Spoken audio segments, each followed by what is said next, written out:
It is a worldwide industry that grosses around $250 billion every year, and it grows more each year. What we are talking about is the games industry, because we are getting to games Aotearoa 2022. I'm, of course, still your host, XenoJ, joined by Kahu, with all of this new exciting information around gaming. Now, last year alone, Kahu, the industry in New Zealand generated about $276 million in revenue and about 970 full-time jobs. Do you think we technically count? We're involved with some of this game stuff. Of course we Yeah, count. there we Of course we go. count. We're part of that 970 jobs out there, folks. There's about 60 professional game studios working full-time in Aotearoa at the moment, with the average age of gamers currently around 35. That's almost a 50-50 split with the male and female audience playing these games, which means it's not just teenage boys playing the shooting games in their basements of their parents' house. That classic stereotypical view of what a gamer may look like. They're actually pretty much young professionals these days who have the money to buy the things that they probably never had when they were a kid. I know I can speak for myself. I'm very lucky to have a gaming PC, the PS5, a Dreamcast, a Super Nintendo, the Nintendo 64, a PS2, a PS3. Have you heard of the Net Your Rose, Kahu? No, I haven't. Oh, yes. The Net Your Rose, folks, is a PlayStation 1 hobby kit, which PlayStation released pretty much exclusively in Japan, where gamers could build their own game on it, which was actually quite hard to do back in that time. You had to actually have an official dev kit to do that, so it was PlayStation's way around giving gamers this access to be able to make their own games with the PlayStation. Welcome back to everybody who stayed and chat with us. We're still seeing quacks out there. I love it. I'm just going to make that my meme of the week. I don't know what the quack means. I'm not going to question it. I did see Strand ask, what's your favorite games currently? And Zeno Access answered with a Destiny 2. Of course, you guys know for me, it was Genshin Impact. I see Wild at NZ saying GT7, so that's Gran Turismo 7. I'm glad you stuck with the game after a bit of a furore after the whole how the currency system worked and how races gave you credits. What about yourself, Kahuna? I know you said Hearthstone is like your traveling game, Animal Crossing is your comfort game, but what's your favorite game at the moment? Probably my favorite game. I think it's still Overwatch. I've just got a sweet spot in my heart for Overwatch. Did you manage to play the Overwatch 2 beta?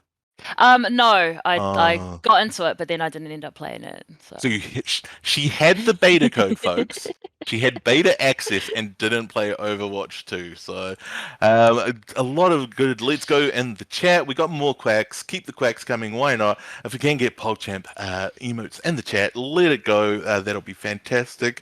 And of course, we are now getting our first guest for Get Into Games 2022. No stress, because our guest is out there at the moment listening in the background. And that person is Carl Leducq from the New Zealand Game Developers Association. I'm looking forward to what they're going to be giving to us this morning.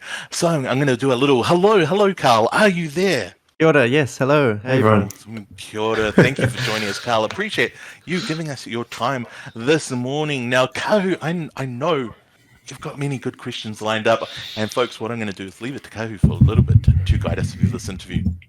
Hello, Carl. Thank you so much for joining us today. Pleasure. Thank you for having me. So this interview is going to be a little bit different. I will let you introduce yourself, but then I'm going to verse you on a game while I interview you. So awesome. Maybe that the game is just to like distract you to make sure we get like the real answer, Yeah. No worries. I'll probably get distracted and just focus on winning and not answer the question at all. So you might need to remind me of the question. We're going to find out how competitive Carl is. I'm very competitive. Very, very cool. Yes. Yeah. Sorry, Carl, can you please just quickly introduce yourself and let us know what you do? Yes, so my name is Carl Leducq. I am Vice Chair of the NZGDA, but that is a volunteer position that I do outside of work hours. By day, I'm a games producer in the games industry, currently at a company called Altered State Machine, but I've previously worked at Rocketwerkz up in Auckland, Weta Workshop down in Wellington, also at a mobile game studio called Gameloft, which used to be up in Auckland, and so now, games producer, that's my career title, my career path. But vice chair of the NZGDA is what I do for love for the community, wanting to help the industry grow. And I also have a podcast on the side called Zero to Play, but that's enough of a roundup, I think, for me. All right, well, I think we should jump into game where I can interrogate you a bit. So are we doing this just to like throw Carl off so that like we... Oh, definitely. Okay. So for those of you tuned in, what this game is an early alpha game called Mythos, where basically we have to attempt to eliminate each other. So we will see what happens with that. And Carl has been so kind as to join us this morning in this game to try to, as they said, catch the W, get the win. And Kahu is already going crazy now. Kahu, you have all those questions here. Yeah, exactly. Carl, can you please explain briefly what the NZGDA is? Yeah, so it's a volunteer-led organisation aimed at helping support and grow the games industry in New Zealand. So we kind of do annual reports of where, like, some of the stats that you mentioned earlier, we helped gather in terms of how many employees there are in the industry and things like that. This is really hard to talk and play. I only played the tutorial, and I feel like you guys have played for at least a couple of hours. Just spin the buttons. She's wanting to win this, so yeah. We have to stay away. So other than that, the NZGDA also run an annual conference called NZGDC, which is down in Wellington in August this year. We also have an early stage fund called Kiwi Game Starter that indie devs can get some funding just to kind of continue development of their projects.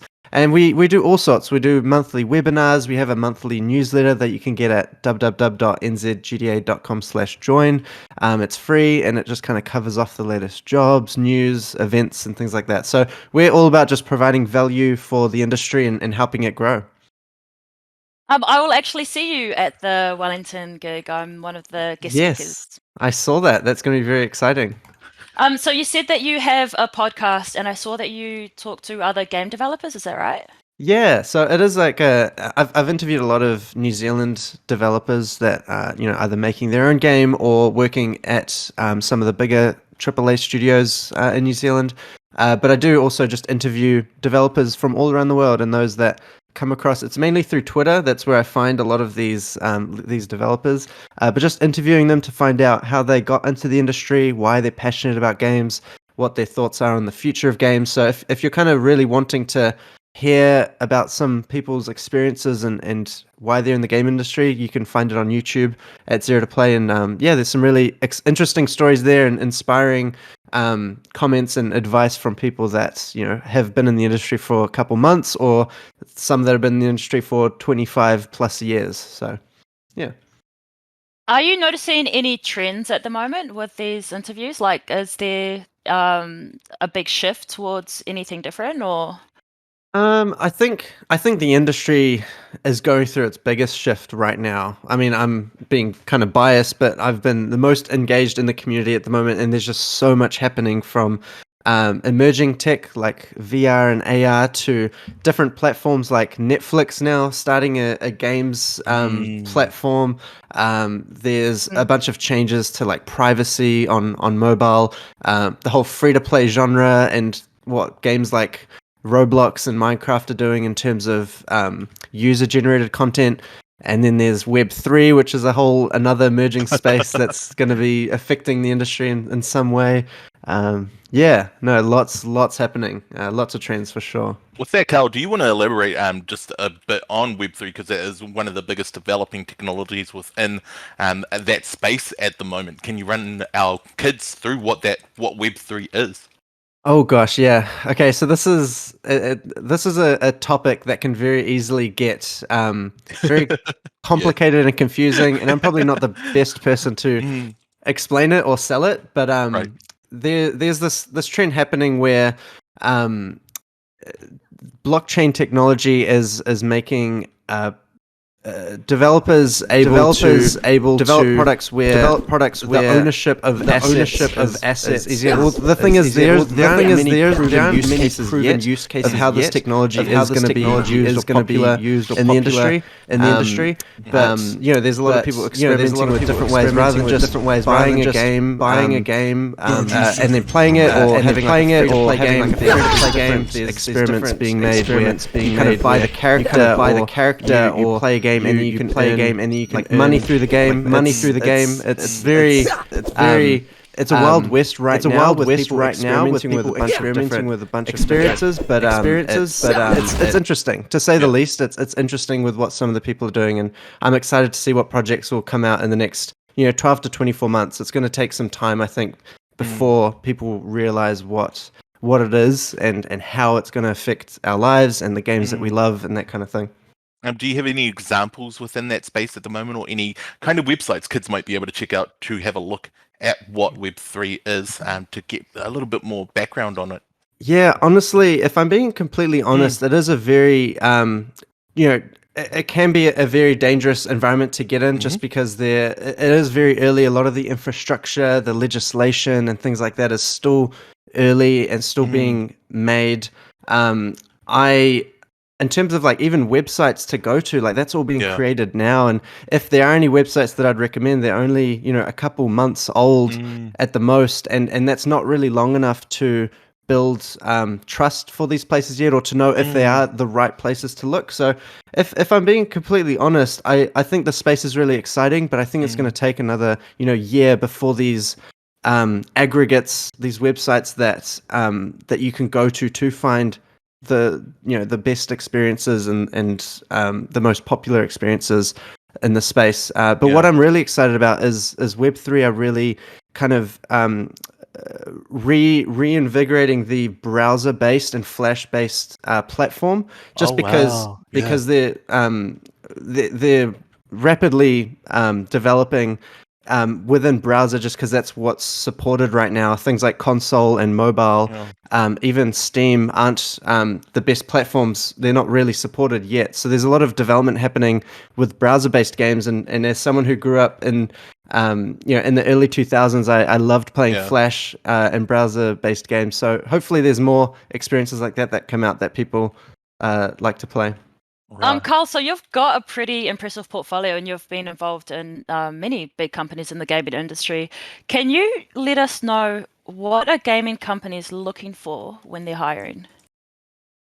Yeah, so there's a bunch of different departments that you can work at in games. There's programmers, there's designers, there's artists, and art can cover 2D art, 3D art, environment art, character art, concept art. It gets an animation and things like that. And then there's a production department. Then there's QA, which is quality assurance and testing. And all these departments, all these studios need to, fill roles. And then there's the audio departments and the marketing departments, which are also really important for game studios. But I think in terms of entry-level positions that you might be interested in if you're wanting to get in, I started off as a QA intern, which is someone that just kind of plays the latest build of the game and logs bugs. And that's a really fun job. It's really easy to get in. And if you're really passionate about games, that's, I think, the perfect job to kind of show your passion, to be helpful to these studios. If you go through more of like a traditional route of studying computer science or studying games programming, getting like a junior programming job might be what interests you. If you're production minded, and I found out after a couple of years in the industry that I really loved production, I moved to an assistant producer role, or production assistant role is sometimes what it's called. That's another good entry level position within game studios. So yeah, just keep a look at the jobs boards and see if any of those jobs are available. And participating in things like game jams are a great way to prove your interest and your skills when sending in your CV and reaching out to these studios. You mentioned that there's so many different ways to get into it, like in the art side of it. You worked at Weta for a little while. You worked on the gaming side, but do you think there's any overlap between the film and gaming industry?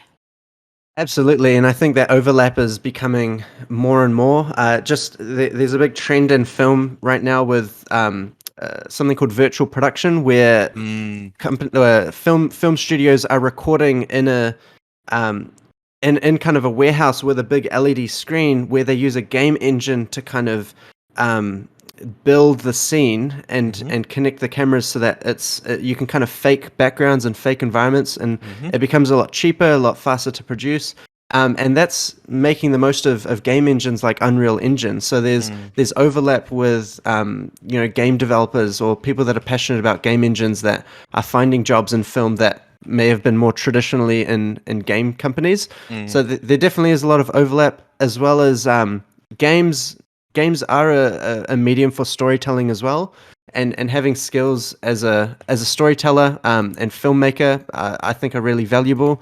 A lot of narrative games have cutscenes and things like that, and they require the skills of telling stories and things that the film industry have done a really good job of. Yes, I got you. That was my first elimination.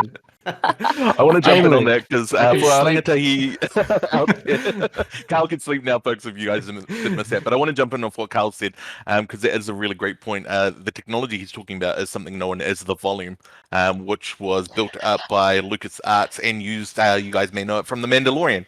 Now, I believe a volume may exist in Wellington because I think Weta are using it, because that would be the only reason to explain how some of the Book of Boba Fett stuff got filmed during the pandemic, while Temuera Morrison was still based in Aotearoa at the time. And it's really exciting. They use Unreal Engine, which we spoke about earlier, kids. So again, look into Unreal Engine.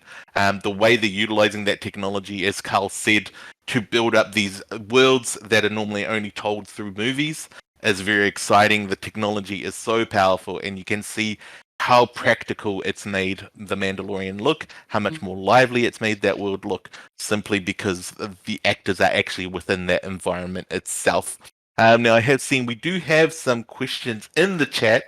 It's about the most expensive game we've bought. Carl, can you tell us what the most expensive game you've bought might be? Oh, okay. Well, so nowadays it's fascinating because Epic Games Store, for example, have free games that they release every week. The free-to-play genre has become really popular. I love a game called Valorant, which is a first-person tactical shooter, and that's free to play, but you buy skins within the game. I have purchased some skins because I've played the game so much that I almost feel guilty that I haven't put $1 in. So that's kind of the latest thing I've spent a good amount of money on. But other than that, back when I was in high school, I'd spend $100-$120 on the new Call of Duty game, and that I definitely spent a lot more money back then than I do nowadays on games, which is quite fascinating when you think about it. Yeah, no, I'm gonna just say I've spent far too much money on Fortnite, so that would probably be the most expensive game in my life. But I guess also on that same note as you shared, it would be collector's editions for me. So games that I truly love, such as God of War, Horizon Zero Dawn, and Forbidden West. And Death Stranding, I do try to find the collector's editions for them.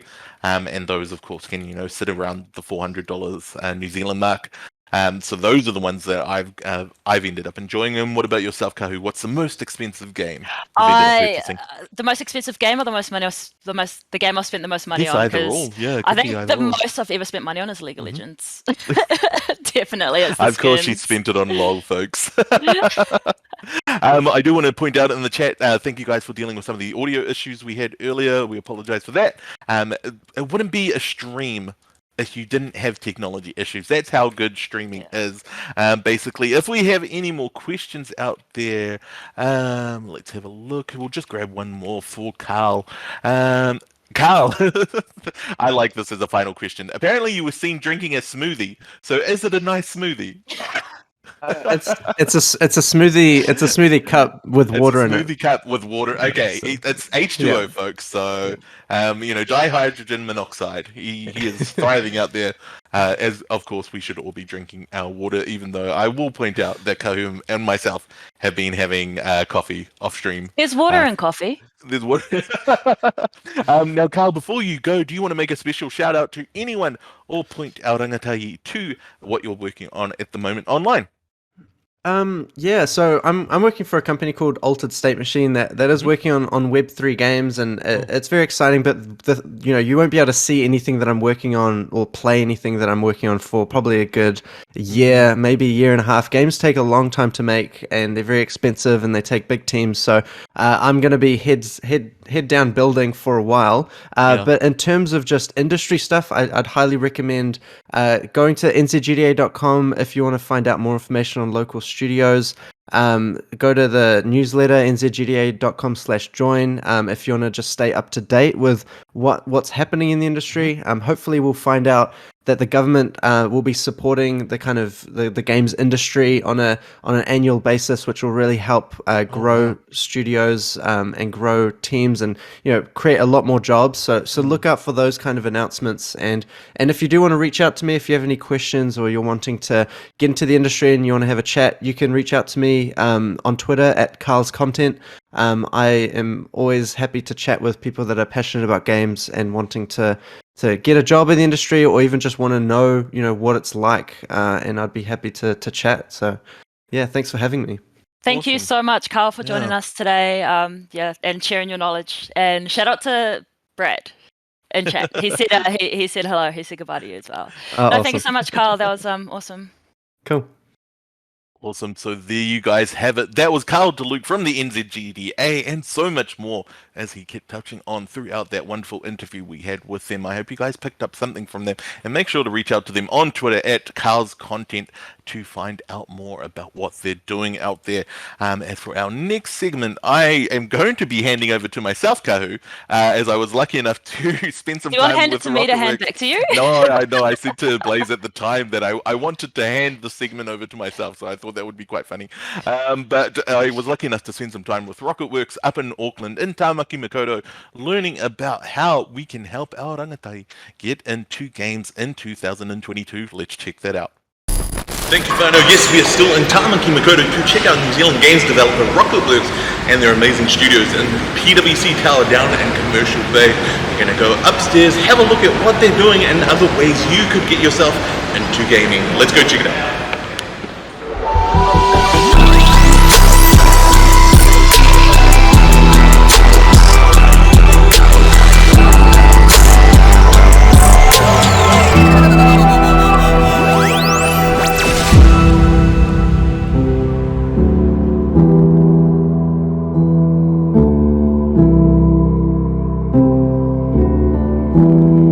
Now, Stephen, you were with us last year, but can you run us again through what you do with Rocketwerkz? Sweet. So I'm the Chief Operating Officer, so I'm just one of the managers that makes the whole studio run. I used to be like a game programmer and game developer myself, but now I kind of look after the whole team. It's about 60 or 70 of us here now. Now, Francis, how did you get into gaming? I think it probably started when I was in high school, so I was really interested in just games in general. It started with Minecraft, I think. I saw that some guy had made like his own game with his own engine, and it was all kind of hand built. I was like, okay, I want to try that out. I studied film at uni, and I went in wanting to be a director, and then decided that I didn't want to do that anymore, and went into production in films, and then just happened to stumble into games in my last year. So you just accidentally got into gaming thanks to a background in film. Yeah, and it's been working out really well since. So. Fantastic. Yeah. Rocketwerkz, you said, ended up at this position one day where you guys thought to challenge yourselves to make this AAA game. Now, with that, what kind of challenges did that produce for your studio? Just organising a big team. Like, we hired 50 people and brought them all together in 2 or 3 months. So, teamwork, communication skills, organising, not getting upset when something goes wrong. Because it's complicated. Something's going to go wrong. Yeah, that's the challenges. Yeah. I think the cool thing is we backed ourselves. We knew there were skills in New Zealand to make this stuff. Yeah. It's just, could we bring it all together? So with that, it sounds like over time you've developed these different skills within the space across a range of different things. Do you think that's something kids should take on as, kind of branching out and trying all these different things to bring them together and end up in a position such as yourself. Yeah, exactly. That's the cool thing about the games industry. It's so varied. So you could do mobile games, you could do small games, and then you could do big games. Yeah. And it all counts. They're all stepping stones. Yeah. So look at Rocketwerkz. You know, we said, right, we've made lots of medium-sized games, and then about 2 years ago we were like, let's make a big game. Yeah. And we did. We made a big AAA PC game called Icarus. Now, of course, kids, if you want to play Icarus, you can find it on Steam. It's an incredible experience. Now, with that in mind, you know, finding these skills and this career path, you know, what could kids do themselves to try to orientate towards this kind of direction? Yeah, so it's make games. Which you can do. Yeah, the cool thing is you can download the software yourself. You can do it with friends in your bedroom. But it is hard. You have to stick at it. Yeah. You know, it's easier to start, you know, just messing around with creative mode in a game. Then maybe you step up to modding. But actually completing a game can be hard work. Like you start off and it's all fun, but then the end of the game, you can do things like testing bugs and adding the menu and adding settings and stuff like that. So the cool thing is though, you do get to dip between the fun stuff and the work stuff. Right, so a kind of good balance. It's motivation. I think that's what I look for. You know, when we interview someone, it's like, show us a game you have made. Yeah. But I don't care if it's a simple, small little app. But the fact that they actually completed it and put it on itch or put it on the Google Play Store, the fact that they completed and finished a project, that's what impresses me. Finding the kind of whatever way motivates you best. So I think it's all about showing your self-motivation towards making games. So like showing that you're interested, showing that you want to make a good game. It's what you love doing, kind of thing. It's more of like it's a passion. Is why I'm here, I guess. And being able to show that, I guess, really signals to employers that it's like, yeah, this person's going to be good, this person. Because you can always teach somebody the skills, but you can't exactly teach them to love making games. So with that in mind, what do you think if they wanted to start tomorrow, what's the first thing they should take on? Cool. Okay, so I was just told by our boss, it's red blocks in Minecraft. Yeah. I reckon Fortnite creative mode nice, helps. Of course. Hey, but then pick up Unity or Unreal Engine, do your tutorials, Blender for 3D modeling, learn those tutorials and just throw something together. That counts. That's amazing. There you guys have it. That is Stephen Knightley just educating us on ways you could end up in gaming and end up in a space like Rocketwerkz themselves. We'll jump back over to our team in the studio. Thank you, Stephen. Cheers.